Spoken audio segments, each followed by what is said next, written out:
พี่น้องเอ๋ยฟังกระบวนสำนวนเบาพญาเฮาดอกเอื่อนอ่านเป็นภาษาพื้นบ้านอีสานเสือดอกหมู่เฮายกขึ้นมากล่าวเบาบอกเราเป็นคำก่อนจิตอาวรเฮือนซ่านทีนอีสานเคยเน่ายัง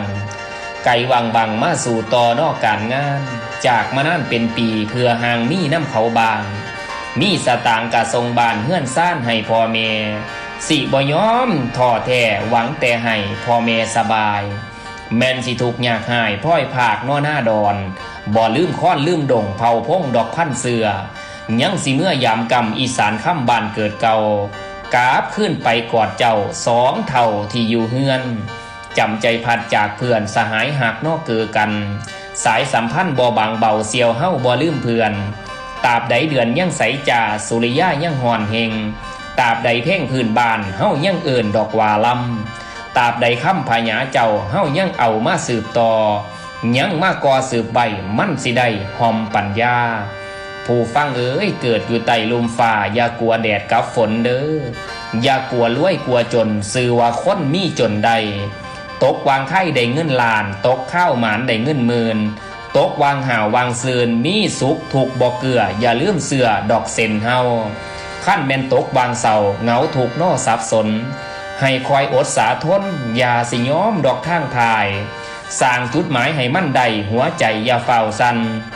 ให้เจ้าบากเจ้าบันนักซอยหาบหยาบซอยยืนดึงทื่นดอกแบ่งเบาคำโบราณเพิ่นเบาให้หูหอมและย้อมอดดีกว่ามีใจคดลืนประเพณีบานไก่เฮือนซ่านมาทนสู่ข้าวอดสูคืดหอดเมียกับพอจักสำบายดีบอ